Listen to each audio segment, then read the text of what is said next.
This is I mean, I love it's Danny, a disease. I love Danny Green spreading to a city near you. Oh, we got all the thumbs up. We got 1, 2, 3. Can I count? 6 thumbs right there. That's a lot of thumbs. One for the thumb. Shout out One Dibs. for the thumb. We've been waiting for that other ring to get on the thumb. Let me take shots. All right, go ahead, Lubman. You said throw to you. You're going to set it all up, right? It's Zach Lowe, right? Zach Lowe.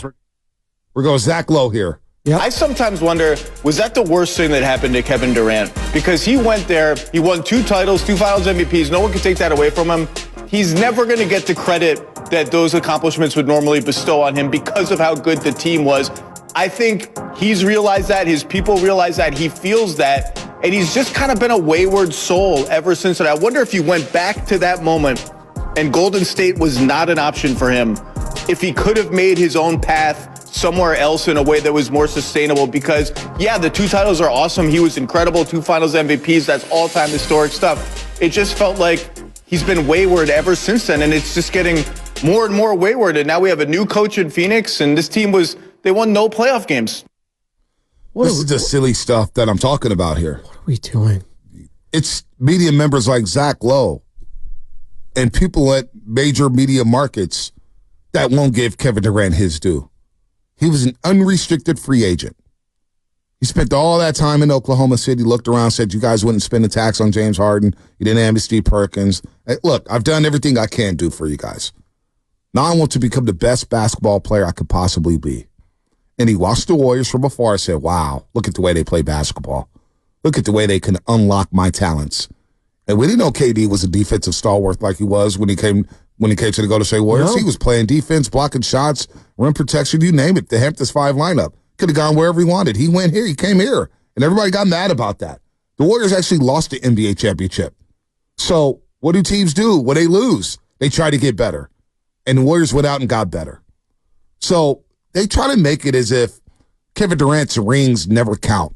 Like they want to omit his rings from his graphic. Kevin Durant, 2-time NBA champion. Wait, they want to throw a star on that? Really? He played the best basketball of his career in the Bay Area. And so now it's dumb? No, it's you guys who keep saying that Kevin Durant need to go win on his own or do all this stuff, these stupid narratives that have been bestowed on these athletes. And it's just so damn silly. It honestly drives me crazy when I hear stuff like that, Spinoni. Well, and Zach Lowe, he's a respected member of the NBA media, too. He's got the Lowe podcast. He's been on ESPN. You probably see him a bunch of times, whether it's on Get Up, whether it's on First Take. The guy knows his stuff. So for him to say that Kevin Durant had a historic run, one of the greatest we've ever seen, but he'd trade that away? What? Like, is Kawhi Leonard trading away because he's been hurt and signed with the Clippers, hasn't worked out? Is he trading away, that time in Toronto or anything like that? Are we going back and we're doing revisionist history with all of these titles where people go, it's LeBron James because he was viewed as soft going to Miami and teaming up with the super team? He won 2 titles there. Are we going to say LeBron? Oh, he shouldn't have done that. I hurt his legacy because he didn't say it. No, we're actually saying, wow, look at LeBron winning in multiple places. Isn't that amazing? I mean, just think about the narrative shifting potentially if KD's foot was just a little bit smaller in Brooklyn. Yep. Had he made that a 3-point shot instead of a 2 against Milwaukee, then you're going on to the conference finals to face Atlanta. They'd probably win that series, and I love their chances against the Phoenix Suns. Mm-hmm. So this whole thing where we want to talk for Kevin Durant, I don't know why we want to do that. Why do we want to say how he should? No, because this is what we're doing, Bonte. Yeah. We're telling Kevin Durant how he should feel. We're trying to make him feel like a small person because he wanted to go out and win. Where else do we do that in America when we're supposed to all be about winning, right? Isn't that what this country was supposed to be founded upon? You could say winning. You could say the weaker move was LeBron, Dwayne Wade, and Chris Bosh orchestrating a move that brought all 3 of them to Miami to team up. And I don't even think it's weak. That to me, and I don't think it's weak. Right? But in terms of moves, I think it's weaker. But I have no problem. You still got to go on the court and prove it. You got to go on the court and prove it. And they didn't do that the first year. No. They won 2 championships out of 4 years. Still a success. They went to 4 straight fights. So Kevin Durant exercised his right as an unrestricted free agent. Took all the meetings and came here. And our boy Jason Battles on Twitter. I see you, Jason. Because unfortunately, these narratives ruined a legendary time in the Bay. I mean, it was still legendary, all things considered, but imagine 6 or 7 rings. Now, they try to say Kevin Durant ruined the NBA. I'm not going to allow the likes of Stephen A. Smith, Skip Bayless, and Zach Lowe to tell me how I should feel. Like that's the route of the table right there. Right. I know, and I'm not going to allow them to tell Kevin Durant how he should feel. No, it's ridiculous. And the fact is, Kevin Durant from the national media gets no credit for coming back, knowing damn well his Achilles was popped. He was compromised. Knowing damn near he was not supposed to play in that game 5, and he did it anyway because he wanted to win the 3. The history of the league was so important to Kevin Durant. He wanted to three-peat. I was listening back to the Ethan Sherwood-Strauss back and forth with Kevin Durant. And KD, actually, we could play it. I'll send it to you guys. Because Matt Deegan actually sent it to me the other day when he was like, look, man, I come in here, I do my job, I play basketball.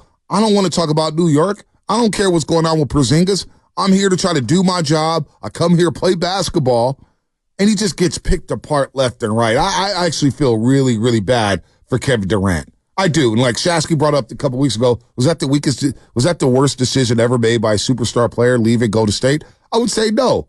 Because, yeah, sure, you go to the Brooklyn Nets. You should have probably gone to the New York Knicks, but whatever. You go to Brooklyn, and he didn't know Kyrie was going to act like he did out there. He didn't know Kyrie was going to. Sage around the arena. To hold the pandemic thing, you would take the shot. Not kidding, I'm not going to tell anybody to take the shot, but you couldn't play home games. Nope. That killed the chemistry of the team.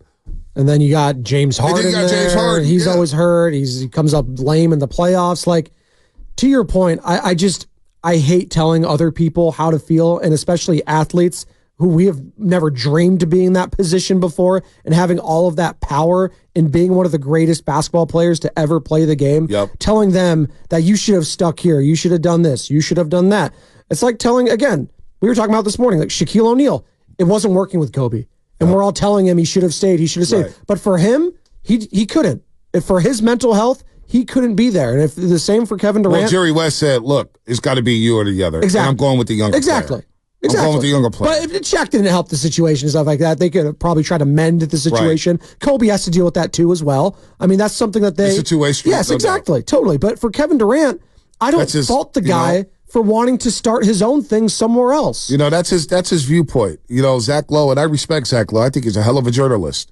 That's his point about, hey, KD, if he had to go back, he probably shouldn't have done that. That's ridiculous. You always go to win titles no matter what. You never see Kevin Durant turn into the two-way player that he was. Like, come on, man. What he was doing to win. And in that postseason, this is what drives me crazy.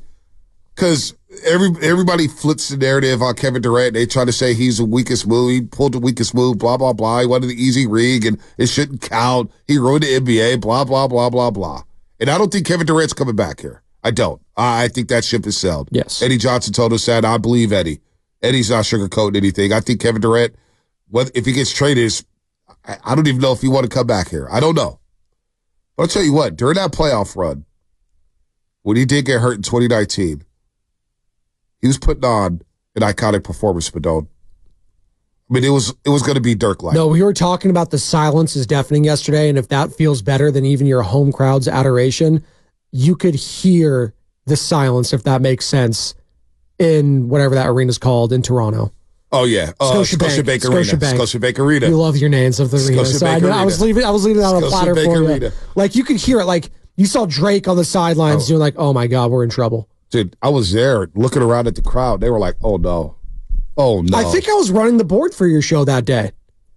I think I was. Was I on the show I that think day? you might have been with the certain voice of the 49ers that day.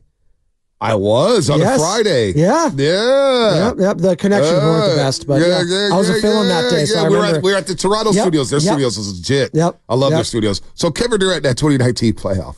I like going back down to memory lane with these numbers. So he starts out the first two games. He split with the Clippers, scores 23 and 21. He scored 21 points on 8 shots. So then he scores 38 in game 3, 14 and 23, 33 in game 4, 12 and 21. They lose game 5, but he goes 14 and 26 and drops 45. Then in game 6, a closeout game, where he makes the Clippers walk the plank, he goes 15 and 26 and drops 50, 6 rebounds, 5 assists.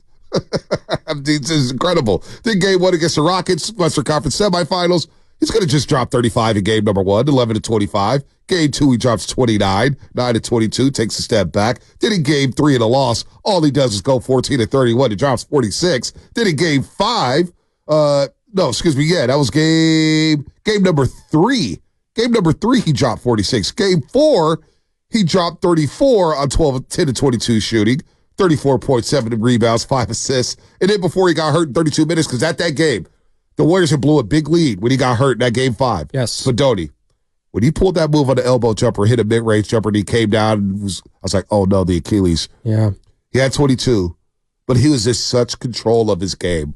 I felt like he was never playing better than that moment in the playoff, and I thought he was on a Dirk-like run. Yeah. One of those just Michael Jordan's dropping 37. You know what I'm saying? Just, Barkley no in 93. one was getting in their way. Nobody was getting in their way. And Kevin Durant was, I thought at that point, he may have been the best player in the league. Yeah.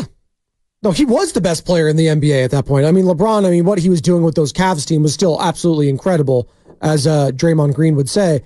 But what he was doing, hitting those threes, like in LeBron's face in the finals, he was at the apex of the league right there. Not Stephen Curry, not LeBron. It was Kevin Durant. And all the people calling him in Oklahoma City, all the media doing that stuff. We didn't care here in the Bay. Why? Because we were winning. But there's texts always like this from the 4-way on the Xfinity Mobile text line. I want a homegrown team. And we were even hearing that when Kevin Durant was out for a little bit. That was Warriors basketball. That's what I heard when he got hurt. Because we have I want a homegrown Steph, team. Dre, Can you imagine Clay. that? Was Andre Iguodala homegrown? Wait, was the Finals MVP Andre Iguodala homegrown? No, he was traded. He had been on 2 previous teams. Oh, weird. Andrew Bogut, was he homegrown? No. Was Mo Spates homegrown? No. Was Sean Livingston homegrown? Was Leandro Barbosa homegrown? Come on. Nope. Was Otto Porter Jr., who we all love, was he homegrown? Andrew Wiggins, yeah. Come on. I mean, that's what I'm talking about. We pick and That choose. text, Yeah. I want a homegrown team. That is so damn ignorant for the 408. It's not even funny. Honestly, you don't want no free. You just want homegrown teams all the time. Come on, man. You netted one of the greatest free agent signings in North American sport history, and we're still not happy? I'm trying to think of the last team. Maybe the Milwaukee Bucks.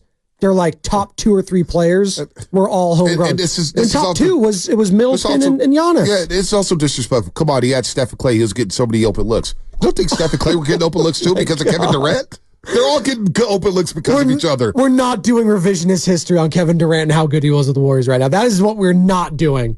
Go back and watch the finals. We all did.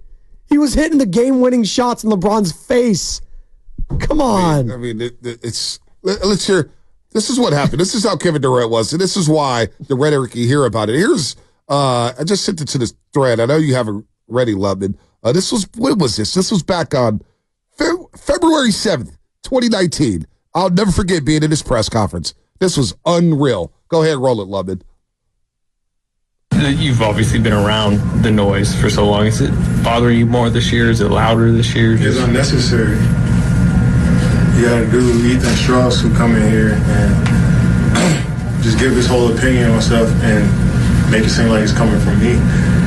And he just walk around here, don't talk to nobody, just walk in here and survey and then write something like that. And now y'all piling on me because I don't want to talk to y'all about that. I have nothing to do with the Knicks. I don't know who traded Porzingis. They got nothing to do with me. I'm trying to play basketball. Y'all come here every day, ask me about free agency, ask my teammates, my coaches, who rile up the fans about it. Let us play basketball. That's all I'm saying. And now when I want to talk to y'all, it's a problem with me. Come on, man. Grow up. Yeah, grow up. I'll never forget that. We played that drop ad nauseum. Whitley was sitting next to Ethan. She thought Dick Haney was talking to him at first. Poor Whitley. Oh. He said, our digital manager, of course. I remember in that presser, dude. Kevin Durant was not happy. He was not happy at that point. I was like, yeah, he's gone. But yes. You know what? Let's try to get this three-peat. Anyway,